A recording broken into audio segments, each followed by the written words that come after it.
ұят болса да негізі айтайын, енді ол шындықта тұрған айтқан ештеңе жоқ қой.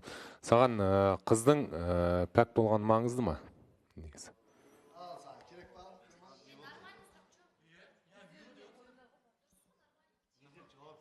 Встречный вопрос саған өзіне? Жоқ, өзіңізге?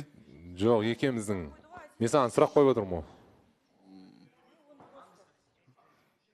Негізі шын айтсам маңызды емес. Бекен аға, кәдімгідей айтарым бар. Негізі орынсыз сұрақ сияқты Бекен аға. Қыз болған маңызды ма, маңызсыз ба деген. Бұл әңгімеде біраз адамға тиіп кетеді. Негізі ол сұрақты тұрған ештеңе жоқ, осы күнге қойылып жүрген сұрақ қой, не таңғалып отырсыздар? Ол просто қазір маңызды емес, жасқа байланысты өйткені 18-де қыз алады енді. Былай айтайық, маңызды емес, ота жасауға да болады ғой қазір. 21-ші ғасыр. Жоқ, жарайды ғой. Бағана просто Ильястың айтқанына күлкім келіп жатыр да. Жұма күні шелпектар